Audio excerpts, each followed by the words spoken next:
Le camembert est de renommée récente. Son succès fut tel qu'il est aujourd'hui le fromage le plus réputé, le plus répandu, celui qui ne ressemble à aucun autre.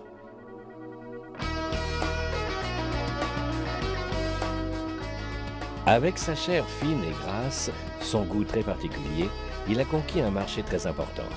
Il est vendu dans toutes les parties du monde. Mais c'est en Pays d'Auge, son pays d'origine, et plus généralement en Normandie, que l'on trouve les plus savoureux.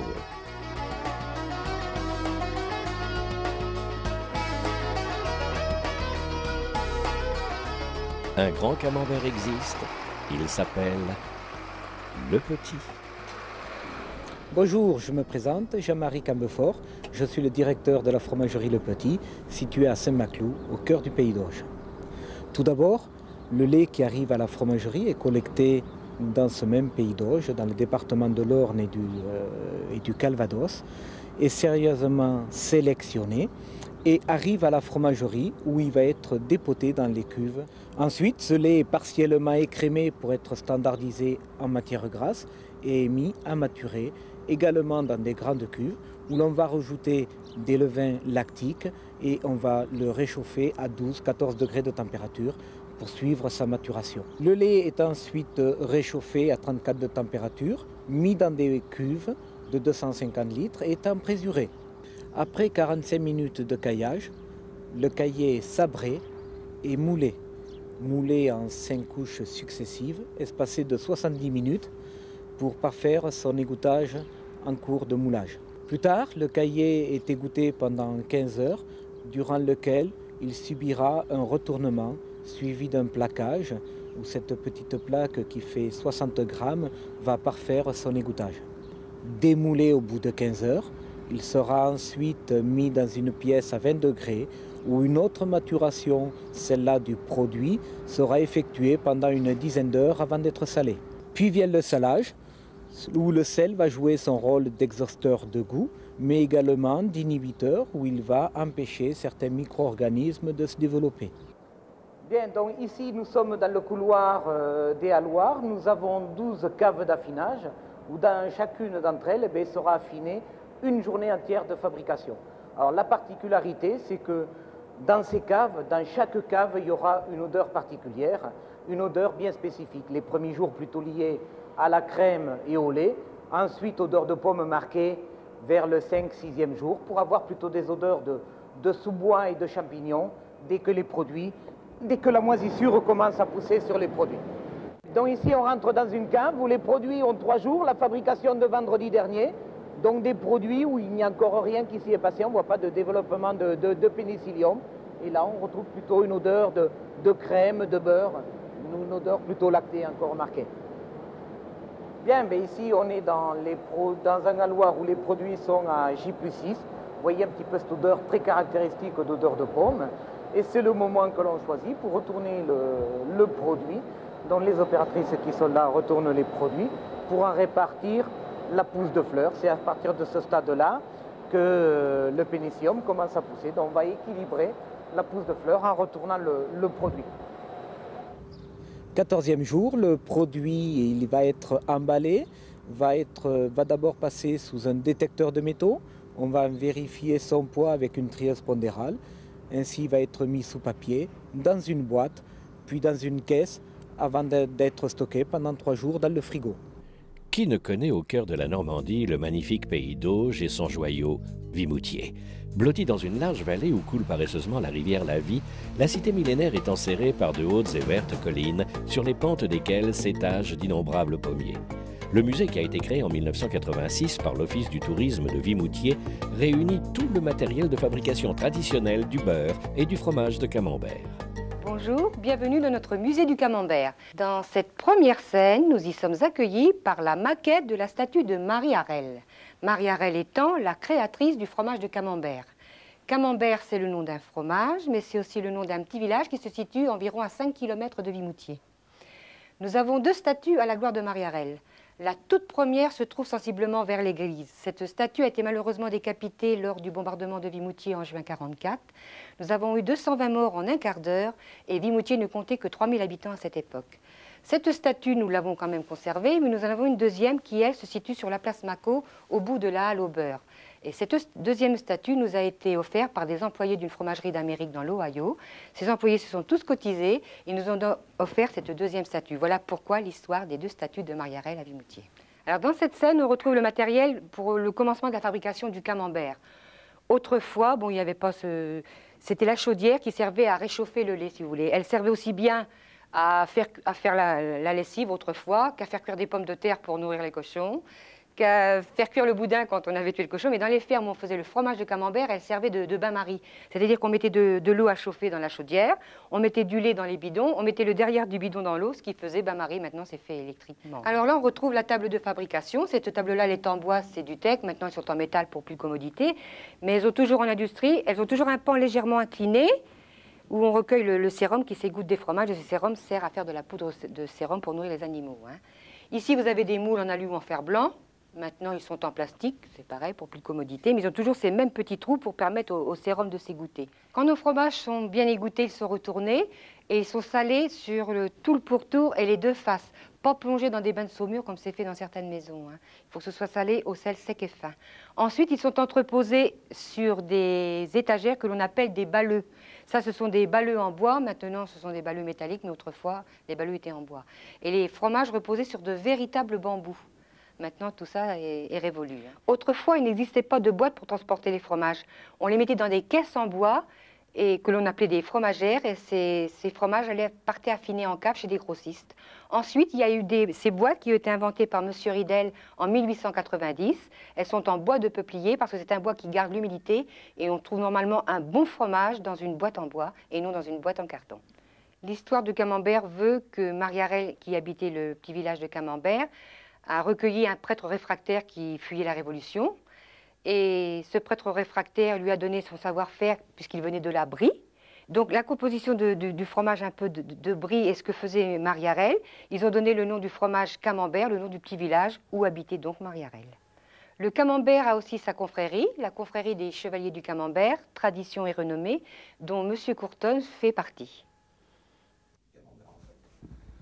Le rôle de la confrérie des Chevaliers du Camembert est de faire connaître à ceux qui, par hasard, ne le connaîtraient pas, puisqu'il est diffusé par tout le monde, de faire connaître principalement les camemberts au lait cru, moulés à la louche, c'est-à-dire de façonnés de façon traditionnelle et qui, entre nous, ont l'avantage d'avoir des goûts divers suivant les titres, suivant les lieux de fabrication, et puis qui ont l'avantage aussi d'avoir, il faut bien le dire, meilleur goût que les camemberts qui seraient faits d'une façon différente. Ce que je pense, c'est qu'il y a une différence certaine du fait que le camembert artisanal tel que je l'ai fabriqué résultait d'un seul troupeau, d'une seule exploitation agricole, donc avait un terroir incontestable. Il est évident que tout ce qui résulte de grande étendue est moins particulier comme saveur. Et c'est le côté que j'ai toujours défendu lors de mon activité. D'après la légende, la fermière Marie-Arelle aurait caché à Camembert, au domaine de Beaumoncel où elle travaillait pendant la Révolution, un prêtre réfractaire originaire de Normandie orientale. Celui-ci, pour la remercier de son hospitalité, lui confia le secret de son fromage.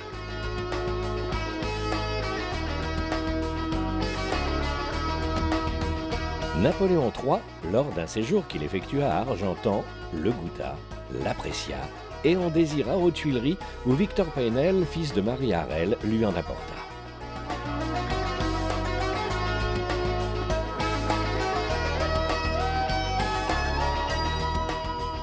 En 1890, c'est l'ingénieur Ridel qui donnera un second coup d'envoi en lançant la boîte en bois qui va permettre au camembert d'être acheminé sans problème sur de longues distances. Jusqu'à cette date, le camembert voyageait sur lit de paille, ce qui ne lui permettait que de courts trajets. Grâce à ses grandes qualités, typiquement normandes, le camembert était lancé.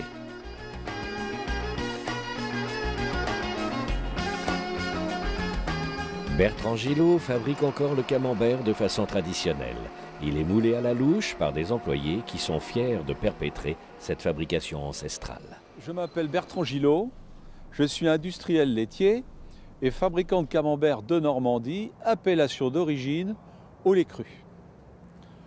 Nous nous sommes efforcés de maintenir une fabrication aussi proche que possible de la véritable tradition. Pour ceci, nous avons un premier défi, c'est le lait cru, qui nous demande un travail considérable, de suivi de nos producteurs, de sélection de leur lait et de tri de la collecte du lait, au cours de la collecte du lait, avec des citernes compartimentées et dans laquelle nous sélectionnons au fur et à mesure de la collecte les laits aptes à une production de fromage au lait cru. Alors nous fabriquons exactement comme à la ferme autrefois, c'est-à-dire que le lait est réceptionné, partiellement écrémé, il est mis à maturer et ensuite le lendemain nous emprésurons le lait avec de la présure qui fait cailler le lait en 7 à 8 minutes. Et ensuite, nous allons procéder à un moulage manuel à la louche, comme autrefois. Nous insistons parce que nous avons maintenu vraiment à un stade industriel un process réellement artisanal. Alors, le moulage à la louche traditionnel, avec une véritable louche, est réalisé la plupart du temps par des femmes. Ce moulage permet de ménager le caillé. La mouleur prend, ou la mouleuse, prenant le caillé avec un geste du poignet pour éviter de briser le caillé dans la bassine et venant le déposer au fond du moule. Et on va mettre successivement, toutes les 45 minutes, 5 fois une louche dans un moule à camembert pour fabriquer ce camembert qui demandera environ 2,30 litres de lait. Alors comment reconnaître un camembert de Normandie, appellation d'origine, d'un autre camembert fabriqué en Normandie? Sur le camembert d'appellation d'origine, vous verrez la mention camembert de Normandie et exclusivement sur les camemberts appellation d'origine. Ensuite, vous verrez marqué appellation d'origine sur le tour en grandes lettres et vous trouverez en même temps le logo de l'INAO, le logo des appellations d'origine. Pour les autres fabrications, pasteurisées, thermisées, nous avons le droit ici en Normandie de mettre fabriqué en Normandie, mais simplement fabriqué en Normandie, sans mention aucune, sans aucune allusion aux appellations d'origine.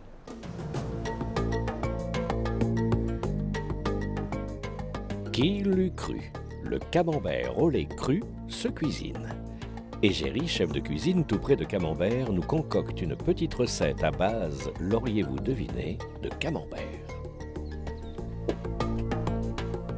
Bonjour, je m'appelle Géry Bauder, je suis chef de cuisine au restaurant à la Camembertière, j'en suis le propriétaire également. Je vais vous réaliser une recette à base de camembert qui s'appelle le petit flan de camembert sur une vinaigrette de lentilles. Pour réaliser cette recette, j'ai besoin de 6 œufs,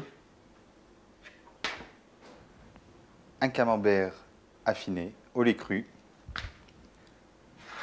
un demi-litre de lait, du sel, du poivre et de la noix de muscade. J'ai donc mis mon lait à tiédir. Et maintenant, je vais couper mon camembert affiné. Je mets donc mon camembert dans mon cutter de façon à pouvoir le mixer avec les œufs et le lait tiède en même temps.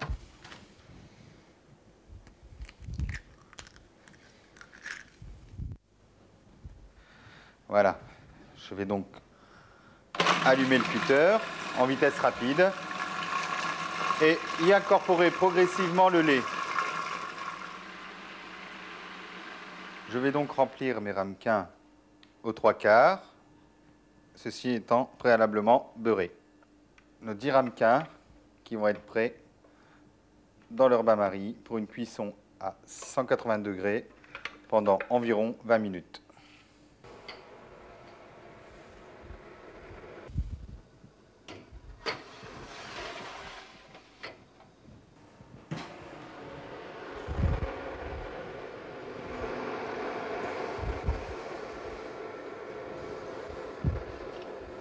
Comme ça sent bon. Nous allons donc retrouver le petit flan de camembert sur la table des produits régionaux. Je tenais également à vous présenter quelques produits régionaux. Le plateau de fromage. Voici quelques calvados. Quelque chose de très rare, l'eau de vie de Poiré. Le cidre, médaille d'argent. Enfin, voici la tarte au camembert. Très connue dans la région. Il y a d'ailleurs un concours tous les ans réalisé à Vimoutier.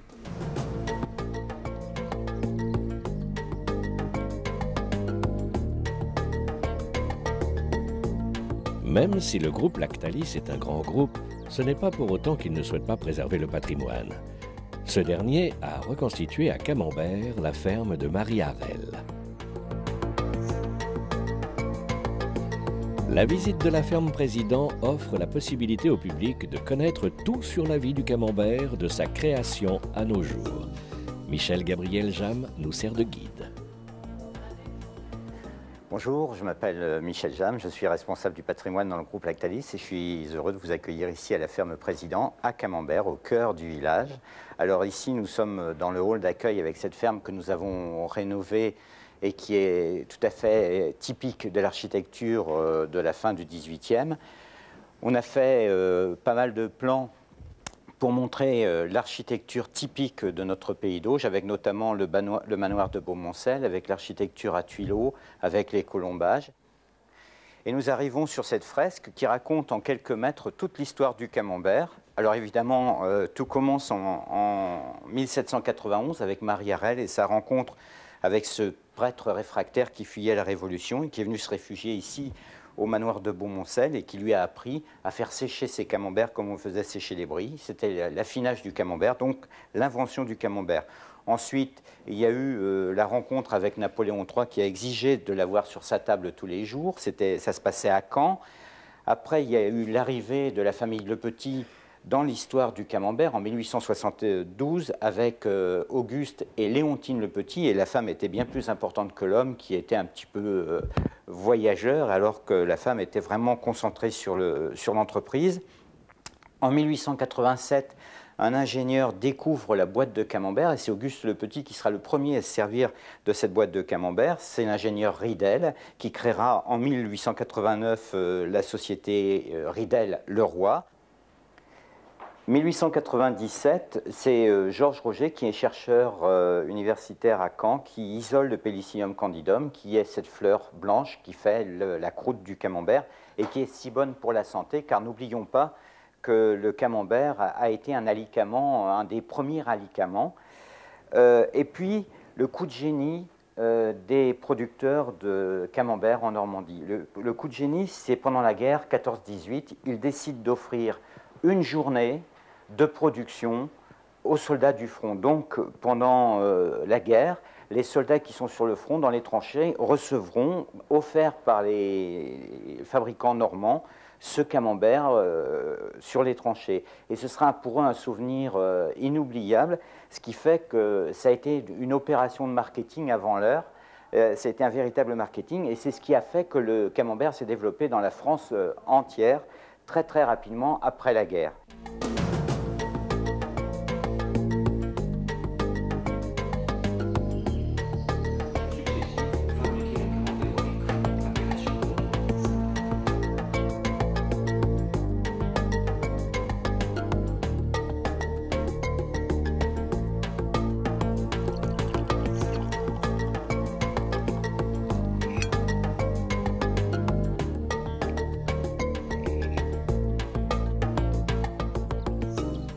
Il est le dernier producteur de camembert du village et ça ne s'invente pas, c'est un Durand, François Durand.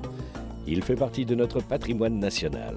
Chaque jour dans sa ferme, il produit plus de 100 fromages comme à l'époque de Marie Harel. Si dans le futur, la réglementation nous faisait passer au tout pasteurisé, il est certain que sa production deviendrait aussitôt un produit rare et ses camemberts se vendraient sous le manteau au prix du foie gras.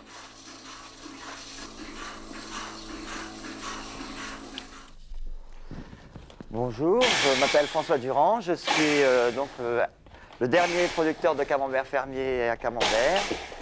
Et là, je suis en train de démouler les fromages que j'ai fabriqués hier. Donc, je j'ôte les moules et on va découvrir donc les fromages de la fabrication d'hier, des fromages qui ont 24 heures. La différence entre un camembert fermier au lait cru et un camembert pasteurisé industriel, c'est qu'en fait, pour fabriquer un camembert au lait cru, comme son nom l'indique, on garde le lait cru, c'est-à-dire qu'il n'est pas pasteurisé.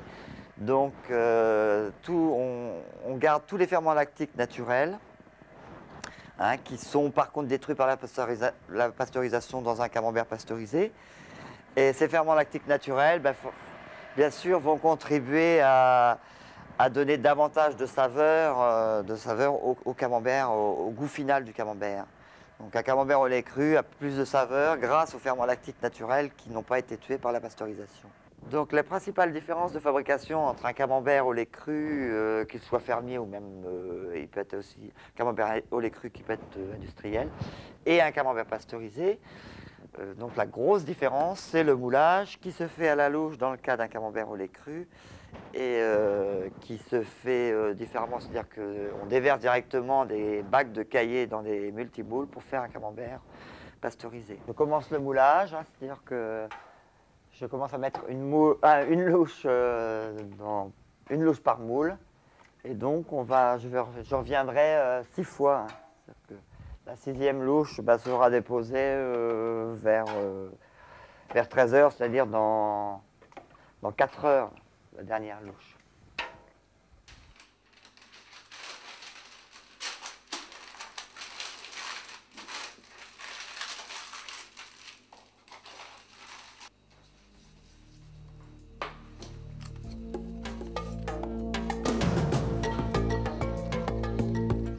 Charles Lemaître, chansonnier normand, écrivit ces quelques vers. Pour que le camembert soit l'excellent fromage créé par Marie Harel dans ce hameau normand, il faut en ce pays que paissent dans l'herbage les vaches produisant ce régal gourmand. Car c'est bien de ce cru, la pâture odorante, qui donne au camembert son goût fin, délicat. L'herbe de ce pays, sa vertu nourrissante, donne à son origine un vrai certificat. Je vais donc vous réaliser une recette qui s'appelle l'émincé de bœuf sauce camembert. Pour réaliser cette recette, nous avons donc besoin de 25 centilitres de jus de veau lié maison, 125 g de crème fermière, 125 g de camembert au lait cru affiné, du poivre, du thym et du sel. Alors, pourquoi la race normande? Parce que c'est une viande qui est très tendre, très goûteuse et qui est persillée, comme vous pouvez le voir. Donc la matière grasse captant les arômes, il n'est pas compliqué de comprendre que c'est une viande qui sera très très goûteuse. Je vais donc mettre un peu de mignonnette de poivre sur mon steak avant de le poêler, ainsi qu'un petit peu de thym, parce que j'aime bien ça, pour le goût. Nous allons donc nous occuper de la sauce camembert. Pour cela, nous allons prendre 225 g de camembert. Le camembert AOC étant de 250 g, il suffit de le couper en deux. Voilà. Nous allons donc passer au fourneau avec tous les ingrédients. Le jus de veau est chaud. Je vais ralentir le feu et y mettre les petits morceaux de camembert à fondre tranquillement. Voilà. À l'aide d'un fouet, je vais donc aider le camembert, si je puis dire, à fondre dans l'appareil.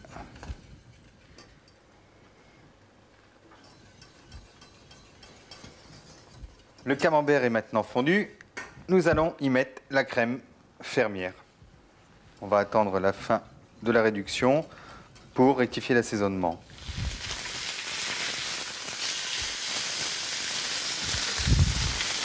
Nous allons donc procéder au découpage et dressage de la viande.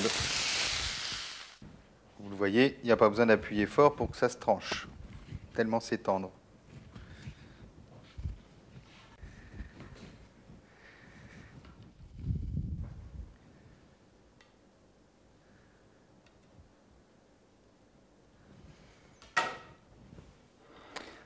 Voici les mincées de bœuf au camembert, donc que j'accompagne de petits légumes tournés glacés, en l'occurrence des courgettes et des carottes, une tomate provençale et un gratin dauphinois. Voilà, à la découverte du goût sans la force.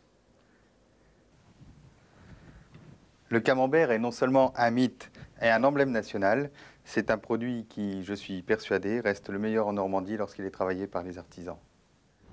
Le camembert au lait cru, mais moulé à la louche, a énormément de caractère. Et aveyronais que je suis, je peux le certifier. Le camembert, c'est comme la France, beau, bon et généreux. Grand amateur de camembert, il est considérablement valorisé quand il est accompagné d'un bon verre de vin. Alors la fabrication du camembert est un métier vraiment passionnant. Mais j'espère qu'on pourra nous laisser le faire encore longtemps. Rabelais disait « Honni soit qui sans fromage prétend à bonne table rendre hommage ». Et moi je dis « Honni soit qui sans camembert prétend à bonne table rendre hommage ». C'est vraiment le roi des fromages.